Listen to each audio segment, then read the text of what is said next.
Either you run the day or the day runs you. John Ron. Hey guys, it's London, and this week we are talking about running. Okay, so I'm a runner, and what does that mean?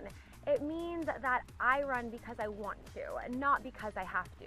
I've done 2 half marathons and countless 5 and 10Ks. I know people that run more than me, and I know people that run less than me. I run probably 4 to 5 days a week, between 3 and 6 miles, just kind of depending on what I feel like doing and how much time I have that day.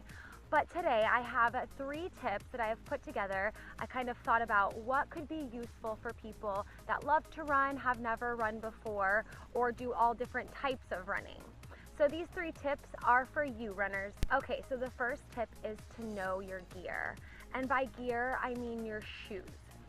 People do a bunch of different types of running. Running on the treadmill, trail running, outdoor running, sand running. You know, it just kind of depends on you.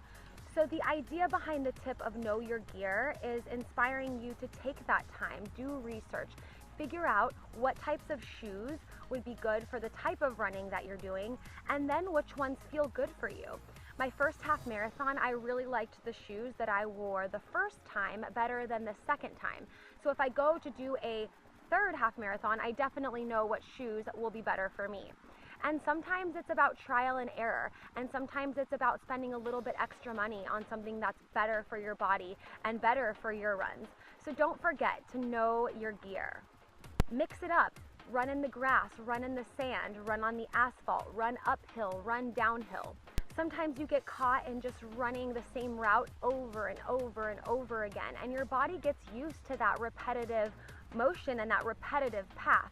So what you want to do, especially if you're going to do races where you're not quite sure about the route, you're going to want to do things where your body is building endurance and running in different areas where maybe it's not always used to. So that's how you mix up your terrain. Tip number 3 is for everybody, whether you're a runner, whether you like to be in the gym. This kind of tip is actually universal. This is a reminder about your warm-up and cool-down. I had the pleasure of working and making a video with Paralympic medalist Blake Leeper, and something that he said that was just so simple yet so important is that it's better to spend those 2 or 3 minutes warming up and cooling down at the beginning and end of your workout than it is to spend 2 or 3 months injured because you skipped those parts. So it's about really taking time to love your body, and especially for your runners, loving your legs.